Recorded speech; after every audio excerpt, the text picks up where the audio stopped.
Welcome to the Nerd Here First Daredevil Born Again Episode 3 recap.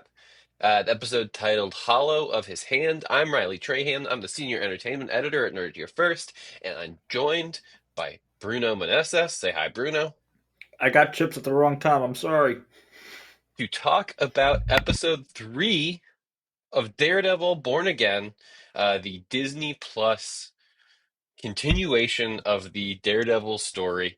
We were here last week to talk about the two-part premiere, and now we are back to talk Episode 3 to follow up on some things that were left kind of dangling from the first two episodes, and to talk a little bit more about where we see Matt Murdock going this season. So, Bruno, let me just get your initial reactions, your first thoughts. How did you like this episode? How did it compare to the two you saw last week? And how does it change where your expectations are for this season of Daredevil so far? First and foremost, I mean, obviously recency bias could be coming into play, but this has been my favorite episode so far. I think it did a bit of a genre shift from going to like the standard action drama that we get from Daredevil episodes to being more of a procedural legal drama where we got like Mm. the whole case proceedings of the people versus Hector Ayala, aka later to be known as the White Tiger. Um, and I honestly thought they handled that shift very, very well. I think the guy that they picked to play the DA, Benjamin Hickey, who Yeah. also played the DA in Brooklyn Nine-Nine, was an excellent casting choice, and he really like knocked it out of the park with his performance in here. As far as like where the show is going forward, I think last week I mentioned that we're not going to be getting Daredevil like up until at least episode 4, and now I'm more confident that we will be getting Daredevil in episode 4 because we needed one less thing to push him over the edge, and to not go too far into spoilers. We kind of got that this episode. We haven't gotten his reaction to it yet, but I feel like that's where we're going to be opening episode 4 with, and then we're going to be moving into that whole thing. Yeah, I think I agree with you by and large. I was a little bit shaken in my like resolve on that. Last week I was very like, yeah, Episode 4, Daredevil suit for sure. I sort of had the stop and start this week of being like, oh, I wonder if they do fully just hold it until Episode 9 because of like the structure, right? Like Mm-hmm. if we'll go 9 full episodes, no Daredevil, and then 9 episodes of Daredevil. But the more I think about it, the more I don't think that's true. If only because I feel like he's got to have the suit on by the time we get to Punisher, Exactly. and that feels like it's coming quickly. Can I do a John Benjamin Hickey tangent real quickly? Yeah. No, please. So yeah, he's good in these shows. He was a different lawyer character, I think, in Jessica Jones. So whatever, always nice to have him Oh, back. right. Yeah. Yeah. But from 2014 to 2015, he starred in 2 seasons of a show on WGN called Manhattan, Mm. that was about the Manhattan Project. Um, Oh, and it rules. It is like a perennial, like low-key favorite of mine that I feel like no one heard about, but it very, very rocks. good to know. It's so good. There's like 22 episodes of it. I highly, highly recommend. Sorry, 23 episodes. I highly, highly recommend people check it out. It's really, really good. Um, yeah. So Yeah, anytime I no. see him now, that's always a show that I feel like got like I canceled before mean, its time. I could have done one more season of Manhattan, and so anytime I see him, I'm always like glad that he's still doing well. That's also the first place I saw Rachel Brosnahan. She was starring in that oh, show, that's really good before to she know. went on to do Miss Maisel. Hmm. Um, Michael Chernus, who is now on uh, Severance, he was on Manhattan. Can't say I know Um, who Michael Chernus is, and I watched Severance. he's the dorky brother-in-law who writes like the self-help books. Oh, Yeah, fucking yeah. wait, he has a stupid name. Yeah, I can't think of what his name is in the show Is either. it? Uh, It's not Ricker. It's something, but it's something it's like that. something in that neighborhood. Yeah. So anyway, so I really, really love Manhattan, and there's certain actors who, anytime I see them show up in things, I'm like, ah. Manhattan, and John Benjamin Hickey was like the lead of Manhattan. So yeah. Anyway, No, always yeah, love an absolutely. excuse to talk about my nuclear bomb TV show. If you enjoyed Oppenheimer, you'll love I Manhattan. I immediately like got hooked by John Benjamin Higbee in like in this episode and and last week's episode as well. So like I look forward to like looking for He's good. more He's of him. Yeah. compelling. He's a fun actor. Yeah. Yeah. No, I agree with you. I think this episode was really good. I liked the way that it was set up. Like I saw the vision of like, Mhm. oh, this is what like a Daredevil courtroom show Right. looked like, right? Um,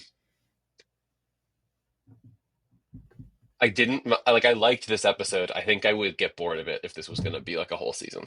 I Oh do think no, I would sort absolutely. of hit a point where I was like, and then we do some superheroing, Absolutely. or at the very least, like That being we said, maybe, yeah, go ahead, yeah, yeah, yeah. that being said, last week I expressed a few issues about like the BB reports interviews that came in here and there Oh, okay, yeah, during the let's episode. talk about this.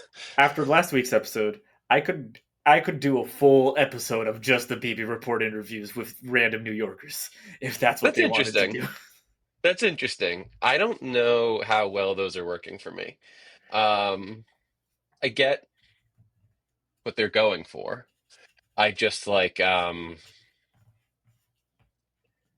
guess if it builds to something, then that'll be interesting. But if they're just sort of these standalone thing, like accent marks that sort of like grace note the scene that I just watched, Hmm. I haven't been as in like the one with the Puerto Rican guy who was saying that Hector wouldn't get a fair trial because he was Puerto Rican, not because he was a superhero.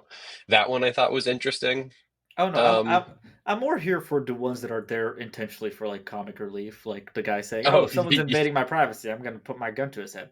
I just pop him. Yeah, yeah. That those ones were interesting. Yeah, I No, don't no, know. I mean, I understand your issue with it. Absolutely. this is a show that's making like big style choices like that though, which is Hmm. which, like for how much I feel like everyone is complaining that it's because it's Disneyfied, and like it definitely has. We talked about this last week. Like it has definitely been put through the Disney Plus wash, Yeah. and come out far afield from what the Netflix show was. Like I don't know, it's doing some I, stuff. I'll I'll ask a weird question because I'm the only one out of our team on the Thunderbolts bandwagon. Is it getting Okay. A24'd Um. a little bit with aspect ratio changes, lens flares? They're using a lot more of the coloring this time around, at least compared to the first two seasons. Season three used a little bit more of the coloring after they saw how well it was in Defenders. But yeah. I don't know. That's an interesting question because that trailer this week was really funny. The Thunderbolts A24 trailer for anybody who hasn't checked that out. Here's the thing is I do feel like so much of the MCU has like a pretty consistent visual palette. Like Yeah. Deepak and I joke about this all the time that like you'll end up with visual effects editors Hmm. getting really rushed towards the end of a Marvel project, and that's why you Right. always end with the hero and the villain fighting in a big gray cloud of smoke because Hmm. that's all we had time to render. Yeah. Um, but even beyond the big gray cloud of smoke, like you do often have like big gray bland backdrops for fights, right? Hmm. This is sort of the um, Civil War airport style fighting situation. Absolutely. No. Yeah. Um, Absolutely. those things aren't always the most visually exciting, but the number of edits, the number of people who need to contribute on these things, the way these things look, the point in the process at which it is decided how these things are going to look, right? Like all of this contributes to not the most visually interesting product in the world. I don't know if I feel like Daredevil looks like the MCU right now. It I definitely doesn't look like the Netflix shows, but I I also don't think it looks like it's been MCU sheened I yet. I have to agree with that because like one of my main worries when it comes to the MCU Sheen is specifically because when it comes to like R-rated or TVMA content. Mm, And Daredevil Born Again is a TVMA show. And under the MCU Sheen, I feel like adult rated stuff can be a lot like it can look very exaggerated in a way. Like that Kingsman, Kingsman, the first movie, how like in the first and at the ending they have like all of those heads blowing up and it looks like fireworks. Mm-hmm. I feel like a whole MCU rated R movie could look like that Yeah. if not given enough limitations. And case in point, their Deadpool and Wolverine looked a lot like that. Yeah. But I'm a little bit surprised by how much they were able to take a step back and actually make like the maturity of Daredevil look like gritty and not like, I guess, fantastical would be the word to use for the other stuff. Yeah. Yeah. Not like plastic. Exactly, because Because like even those like like courtroom scenes this week I thought looked good. mhm, Um, yeah, they're putting it in like places where at the very least that effect works. Like sort of the right, grandeur of it is helping to swallow. Because yeah, like his weird law practice office, like that is I feel like the place that I see it the most, just because I remember what Nelson and Murdoch looked like, and those offices were like the opposite yeah, of their current setup. that's very true. Um, Yeah, but yeah, yeah, I don't know. I don't even remember how we got on that, but it was good. I thought that this one worked really nicely. I thought that there was a good um like staging to it. I did like the courtroom scenes and all that hmm stuff. That was interesting to me. But it was also, you know, it was another tough week for our guy Matt. Let's talk about it. yeah, yeah, yeah. You were saying you feel like he needs one more thing to push him over the edge. I Do you, said I said that last week he needed like yeah, one or two more things to push him over the edge, and I think we got that with this week's episode. yeah, say more. Okay, so like jumping straight into spoilers. Yeah, After Hector this is Ayala it. was first off, after Hector Ayala was revealed by Matt to the public Outed in the middle of the against his courtroom. permission Yeah, to without consent. yeah, like that definitely should have been one of those things. Hey, can we just seal the courtroom for this one big piece of evidence? Yeah, yeah. um, but after Matt publicly outs Hector Ayala as the White Tiger, Hector Ayala is ultimately acquitted of the charges and found not guilty. Um, but due to all of those circumstances, he is found right outside of his home as he's about to do a patrol of White Tiger and is shot in the head by someone wearing the skull bearing chest logo of the Punisher. But Definitely not we did Frank. not definitely not Frank Castle, as they were intentional to leave the face out of it. Yeah, Question we to just saw you: the. Do you Yeah, yeah, think yeah. it was meant to like for that crime to be witnessed, for like it to be reported, and for someone to say they saw someone dressed as Punisher doing it? I guess that wasn't my thought. It wasn't my thought either, but I started seeing people talking about it, but like there wasn't Yeah. anyone watching it when that happened. Look, okay. Can I say this? Yes. I feel like when I check in, whether it's social media or podcasts or official recaps, like from media press, or like talking to just friends that I know who watch this show, I feel like everybody else understands something more about the Punisher's like MO that I'm missing. In what way? Because like so like there was the police officer with the tattoo on his wrist Right. and like you and I spoke last week and this made sense to me, just like sort of the notion that like people in real life sort of misappropriate the Punisher Mm, uh absolutely. emblems. Yeah, no. But do we have like reason to believe I guess I'm trying to figure out if this is all going to bubble up into like a Frank Castle versus the police situation. A little bit like in the comics, I forget if I forget if it's a Daredevil or Punisher run because they intersect a lot. But there is an arc where a group of police officers are like misunderstanding the message of the Punisher and sort of like taking the law into their own hands and beating people up, but like they're doing it wearing the Punisher logo and Yeah. doing it dressed as the Punisher. And this this does piss Frank off, and it leads to like a whole thing about him explaining like his philosophy That behind he's everything. not wearing hockey pads. Yeah, and like he's not doing what they're doing, because what they're doing is just like straight up police brutality in some cases. Yeah. Um, and then I'm sorry, what was the second part of your question? So just okay, so like I mean we haven't seen Frank yet, but obviously we're like building this notion that like Right. Punisher is coming, Frank Castle is coming.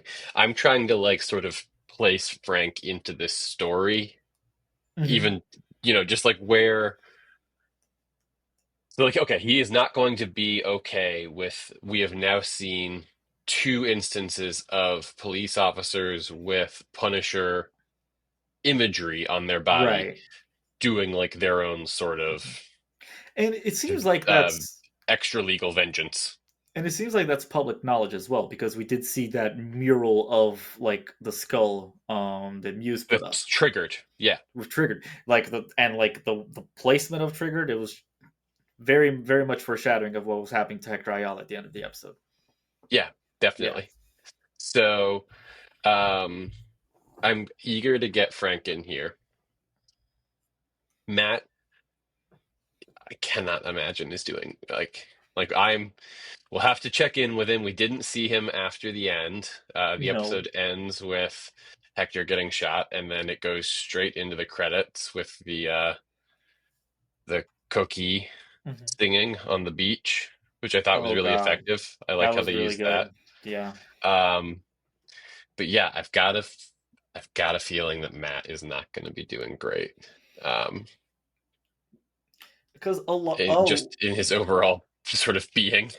a lot of it's going to be hanging over his head. Because like, not only did he Yeah, like out, was sort of like out White Tiger's right, secret identity to the public, which like, while knowing that there was corrupt police officers who can just look him up in his system and find his right. street address.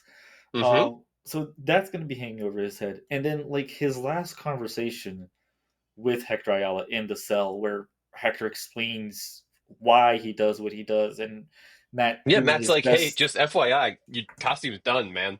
And Hector's like, that's not how this works. Did you not see that as like an Uncle Ben moment, like with great power comes great responsibility Mm, yeah, for Matt, and now he's going to be dealing with that as well. yeah. It's been interesting to me to sort of try and track. Granted, we're only 3 episodes in, two Hmm. weeks, blah blah blah. But I've sort of been tracking the narrative layer that I feel like runs over the top of everything. That is just like attitudes on masks, right? So like Yeah. there was Fisk's speech about how we don't need like masked heroes, Hmm. and then there was like Ayala's monologue about like why he's the White Tiger. Um, I felt like there was another one. Maybe it was just even like some TV episode or people in the street thing or something. But I felt like I had heard somebody else saying something sort of just to the effect of like not trusting vigilantes.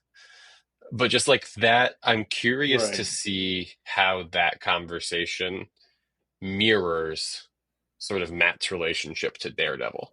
You The know, the DA had an argument a couple times about not trusting vigilantes. I remember that. Mm, Yeah. that could have been it. But Hmm. yeah, like the notion of what Matt's relationship to Daredevil is like and how that sort of plays out in the show's overall relationship to heroes, I'm curious about because I don't know if this doesn't seem to me to be the kind of thing where Matt is going to be able to like step into the Daredevil role with a lot of like power and glory. Like I feel like Right. it's kind of going to be like a desperate move that he makes at like maybe while he's kind of out of control and backed into a corner. And so if he's not doing it in a moment that he wants to, right? Like if he's coming back to Daredevil sort of out of being forced to, Hmm.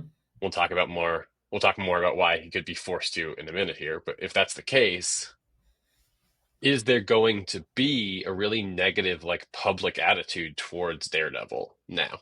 Like, is the city going to be like hostile and against him? I think when it comes to Fisk, it's going to be. Hmm. I think we're everything is gearing towards maybe even next episode starting with Fisk outlawing vigilanteism like completely and in New York Wholesale. City. Yeah. Yep. Yeah, and I feel like he may have even mentioned something along those lines, like in the BB interview at the end of the end of this week's episode. He Uh, was just so pissed. He's like, get her in here. right, and like even she was like sort of like fighting against it, but by the end of it, she just had like he had like taken full control of the conversation and had turned this into like sort of like a propaganda message against vigilantism, Yeah. and Yeah. he knows what he's doing by using BB for this because she has like the younger audience. She has like the people like that are gonna Hmm. be like quote unquote the most susceptible to this information, and Hmm. being just like yeah, Yeah. Yeah. mhm, Right. Because what's the his staffer says, like, we've got people at the Times or whatever, but that's not yeah, the mhm. audience that he's trying to court. Right. Um, Like his wife has not his wife, his assistant has brought up repeatedly about how his wife not making public appearances is like hurting him with traditional voters. He goes, "Cool, do I care? yeah. Yeah. Basically. Let's get BB voters." Hmm. Yeah. Oh, well, speaking of which, let's talk a little bit more about Fisk. So he is, um, Fisk and the man who is not Fisk. yeah, right. Well, we will talk about that. So he and Vanessa are a little bit at odds in this episode, right? Yeah. Hmm. And what did you make of that? Why do you think that is? Anything jump out at you?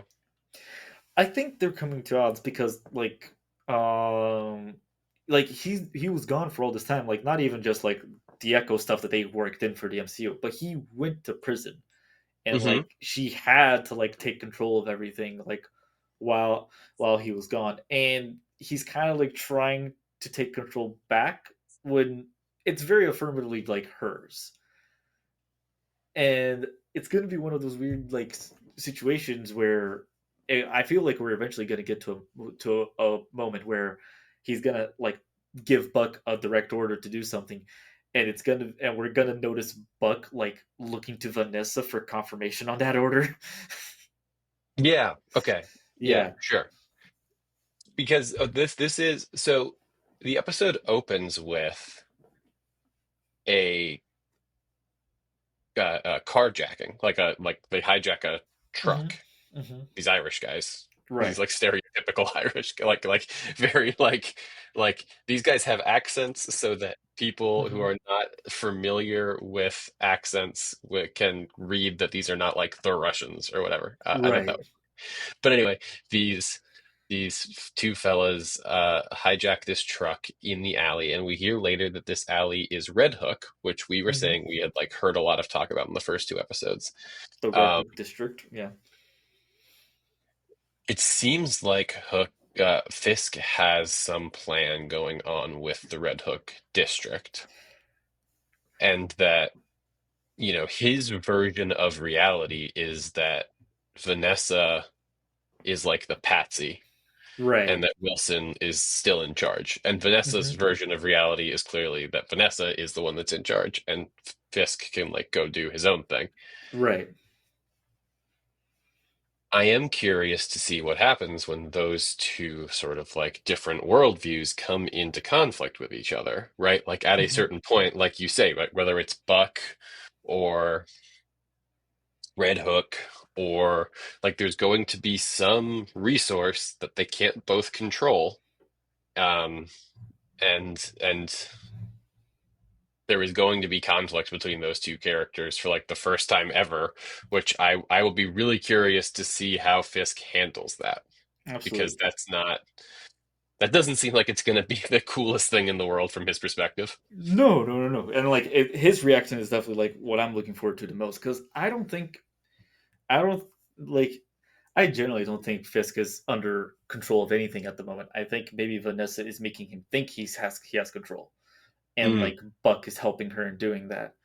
Um, I mean, at least aside from the politics, but like when it comes to the politics, she doesn't care about that. So like, why would she have any bit of a hand in that? I think, um, because also I think his politics is hurting like the crime business a lot, and like she wants to keep people out of Red Hook. He wants to bring like new residences to Red Hook. Do we know what's so important about Red Hook, like at the current moment? I don't think so. I think there's going Okay. to be a reveal that like Fisk owns a lot of the buildings down there or something, right? Mm-hmm. But yeah, no, they talk about this exact thing that you're mentioning now uh, when they're at the breakfast scene early on. Right. Vanessa says that the criminals are misbehaving because there's no authority, and Fisk says that that shouldn't be bothering them at all. Like that's not their that world isn't their concern anymore. I am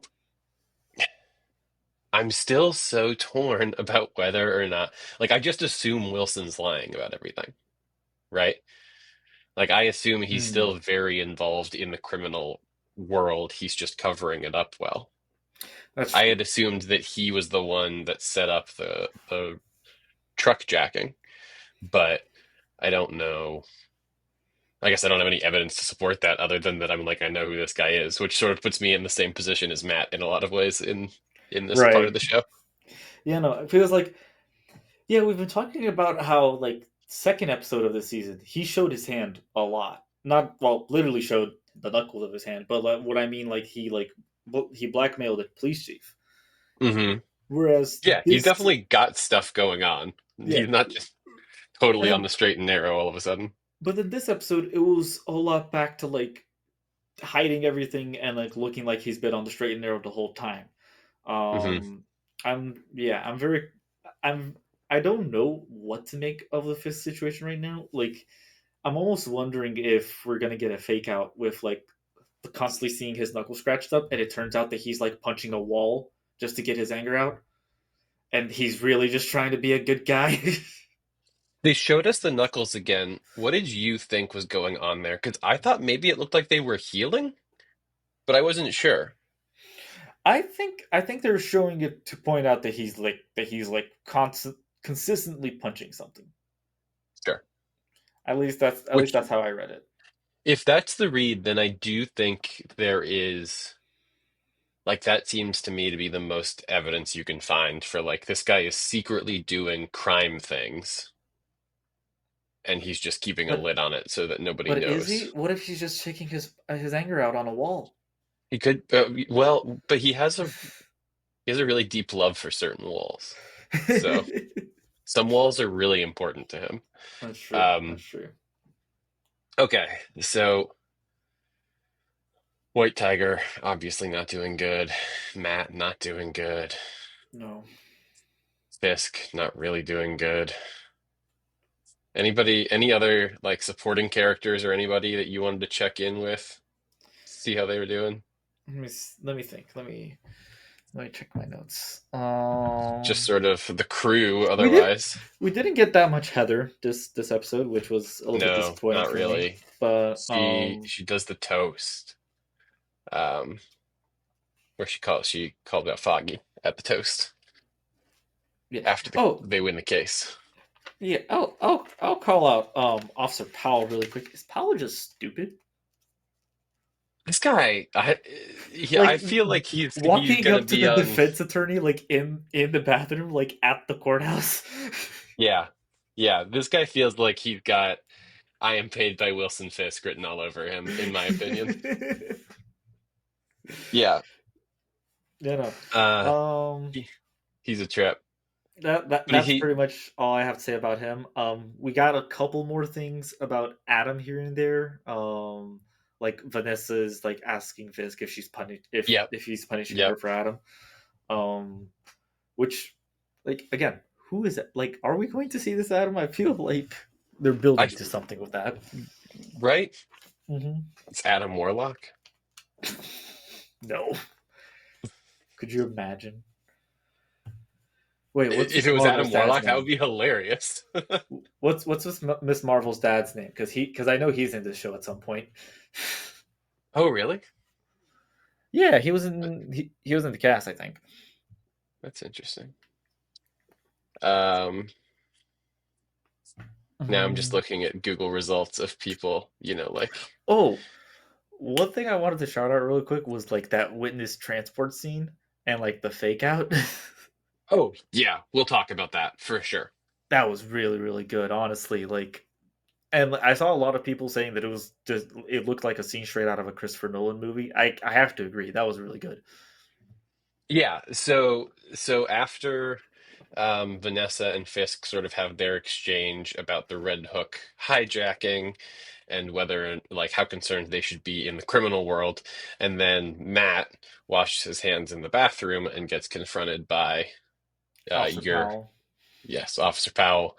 Hmm. We see Cherry go to this safe house to fish out this key witness, who is the one that Matt went to sort of protect from the police shakedown at the end of episode 2, right? Yes. Uh, so yeah, Cherry like drives up in a van and has to like get this guy like what looks like cocaine to just sort of Yeah. like get him up and going in the morning and get him to court in a state that he'd be able to testify. Uh, then the police who are oh, so we had seen in the court scene, right, like when the police whisper to each other like Torres can't testify. Right. So we know that they're kind of trying to work to stop this from happening. We see Cherry getting chased down, but when the Cherry eventually gets pulled over and when they go to check the van, Torres is not in there. He makes it to the court on time in a taxi cab, but when he testifies, he doesn't support Murdoch Completely and flips. company's claim. Yeah, he goes back on what he had previously testified about and what we all saw happen, which is that these cops were beating him down. Hmm. And that's when White Tiger intervened. Yeah, I thought that that scene was really good. And then the like dramatic follow up being like all that work for nothing. Yeah. I felt like was really tough to deal with emotionally, but compelling and exciting to watch on TV, And even though it's like kind of a bummer. there's always there like even in the original show, we always had these moments that like would push Matt over the edge, like in the middle of a courtroom, and like Yeah. he has to like keep his composure about it. Hmm. And that's like what eventually led to him like having to do like the quote unquote big swing that he did later with the white tiger mask. Yeah, Yeah, right. That's a great point, right? Because that he doesn't get to that a lot unless of this guy, a lot of big smug moves from Matt in the courtroom this episode. yeah, yeah, for when sure. when he talked to Officer Powell about fast hands. Oh, I wrote that down. Yeah, best cure for a black guy's fast hands. I was like, damn, Matthew, settle down. This is a court of law. Yeah, yeah. And I mean, when he got absolutely reamed out by the judge for the way he had like positioned the white tiger evidence Yeah, as being yeah, yeah, yeah. completely unnecessary to bring up, and then he whips it out, and yeah, everybody gets so pissed at him. He Um, he made it like a nuke for him. yeah, right.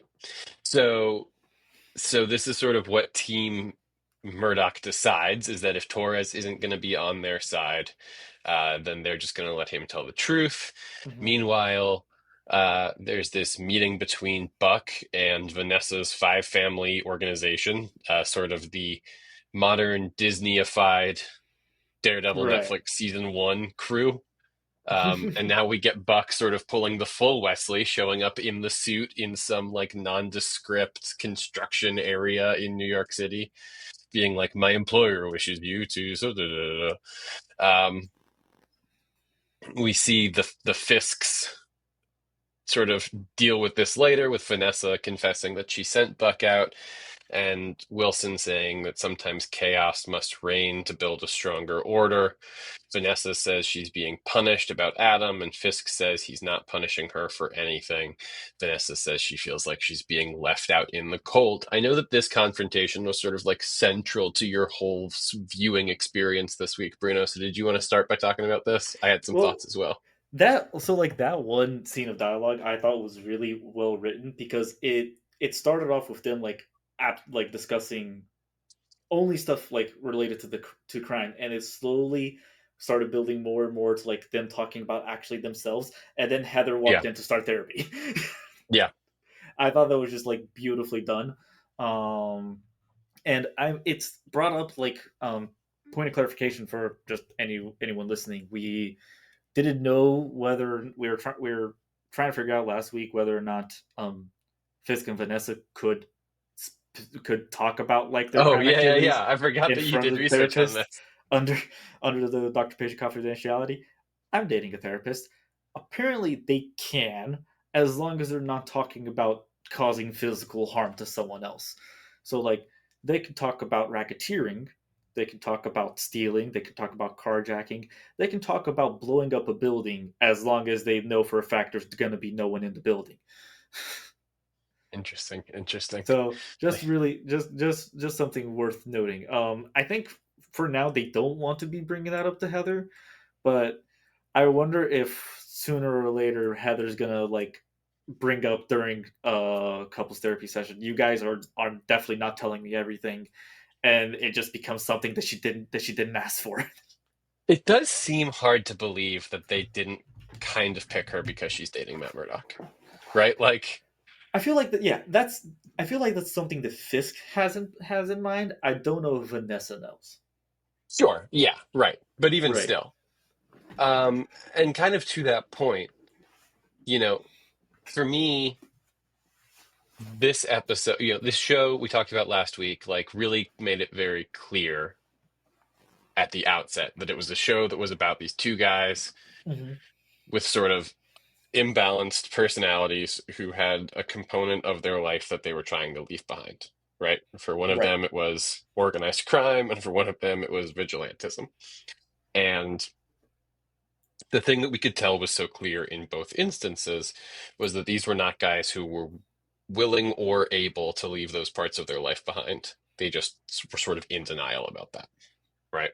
Hmm. So in this episode, Matt is like forced in a courtroom to defend a costumed vigilante's behavior, right? And actually Right. like use that behavior as like a sign of being like a good person. Like that's kind of the fundamental legal argument he makes is Hmm. like Hector Ayalis is a good person because he is the White Tiger. And then on the other side of it, we sort of have all these like organized crime events. Yeah. Um, and Fisk like admitting to or not certain levels of what's happening. Um, and sort of, I feel like trying to do the opposite, where he's like, there's no link between me and these things, therefore, good person, right? Like, you Right. can't prove I stole that truck. You can't prove I'm trying to keep, like, cut you out of the crime families. You can't prove that I know that you sent my guy because he's my guy, so he comes and talks to me, right? Yeah. Like, I look clean now. Um, and I thought that that was interesting. I'm curious to see how that progresses. Like, No, how absolutely. much does Fisk's very real ties to the criminal enterprise of the city, how much do those actually start to come out and be revealed? And if they are, how much does the public care? Like in a world where they put so much of their trust and safety in like superheroes, vigilantes, Yeah. uh, like just the compelled rich, how much are they going to like freak out that the mayor is like a mafioso? Maybe that won't surprise them at all. I don't know. I I'm I curious to feel find out. like I feel like it's gonna be one of those things that when it finally comes out, he has just like inadvertently already done so much like quote unquote better for the city. Like he's built all these new things or he's opened all these new places. And so like by the time any dirt comes out, it creates a lot more a much more divisive opinion on him than if he were to get outed like right now. Yeah. Yeah, Yeah. that's fair. All right. So we've mostly talked about everything else that happens in the episode. White Tiger is disappointed in Matt for outing him in court. But in court, people share stories about how much the White Tiger has saved them. I got Oh, an oh, amulet oh. watch where he says Matt has to say to the pose the question to the jury, why would White Tiger do that without the amulet that gives him his extraordinary strength and power? Again, just love having to say this stuff in court. Disappointed. Well, okay, well, let's bring this up now. Disappointed I didn't get to see the amulet in action. Bruno, are we gonna see the amulet in action eventually? Yeah. I don't think he would have mentioned his sister and niece if they weren't planning on that at some point. Yeah. I You don't think think we'll so? be. I don't think we'll necessarily be seeing it in this show. Maybe we'll see one of the two of them like putting the amulet on in this show, but I don't think we'll Mm, necessarily see another White Tiger in action until like maybe a Young Avengers project or like I think they recently announced season 2 of Hawkeye, so like that could definitely be a really good entry point for her there as well. yeah, But yeah, I think I think her name in the comics is Ava Ayala, who is who I and that's the niece of Hector Ayala. So I would assume that's where we're going, and then probably just like at a later date when she's a little bit older. makes sense to me. And yeah, this is also where the DA says real heroes don't need to hide behind masks. Yeah, Um, that's what it was. Oh, and that's when he the also told his little story about like the circus balloon. Yeah, that's right. Oh, Yeah, yeah, I yeah, that was I awful. I would just like to point out as a juror, the second he would have started to talk about that, I would have been like, okay, so you already lost this case. Yeah, yeah. He was really that was sort of a desperation play at that point, but effective. Um, so Hector comes back, sentencing comes back not guilty on all charges. Fisk calls Murdoch and all vigilantes cop killers, and then gives an interview to BB about how the case was a miscarriage of justice and that vigilantes are a threat to any society based on the rule of law. He says a man who wears a mask to cover his face is a coward. These vigilantes, they are not heroes. Meanwhile, Hector gets dressed back up in his White Tiger costume, despite Mhm. Matt's warning that he needed to be done with that part of his life. And he gets shot in the head by a guy wearing Punisher hockey pads, and we hear the coquille and the waves of the beaches over the credits. Um, yeah, I mean, uh, definitely an episode based around like, hey, if it isn't the consequences of my actions come back to haunt me, right? Like, Yeah. um, Matt defending a superhero, but also defending a vigilante who is accused of killing the best friend of this guy who upholds the law, right? Hmm. Like, and then yeah, ending with White Tiger getting killed. I'm curious, do you think that that foreshadows a negative ending to the season for our guy Matt? Is this is is he possibly in similar life-threatening danger this season? It could be a really good point. I don't. I hate to be the pessimist in this, but like with already knowing that there's a season 2 coming around the corner, I don't see Matt winning season 1 or like at the end of season 1. Hmm.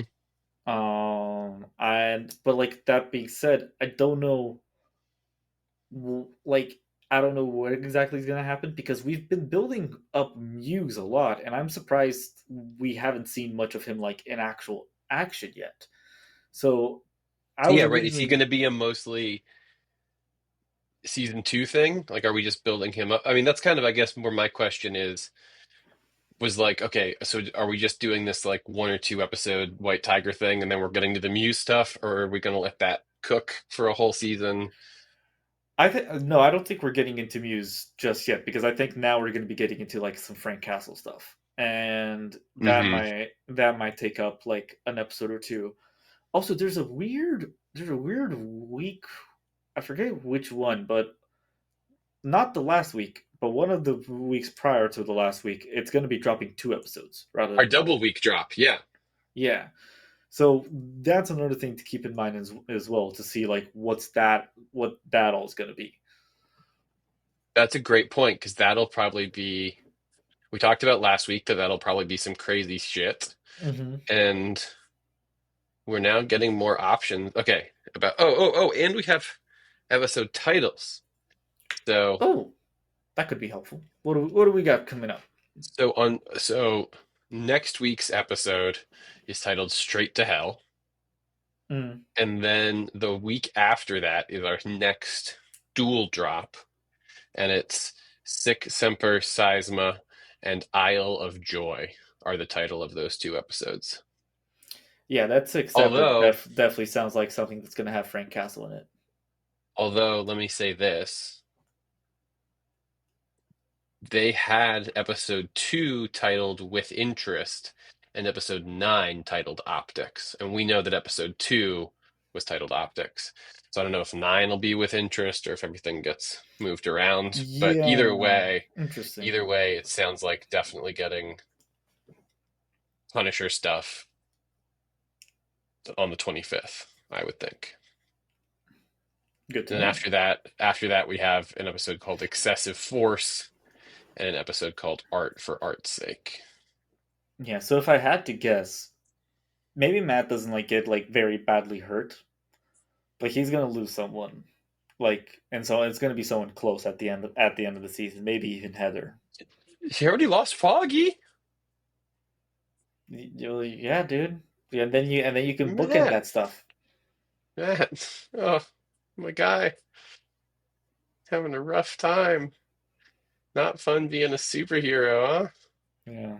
huh? Yeah, okay, but I continue to like it. I think it's No, I think good. it's been great.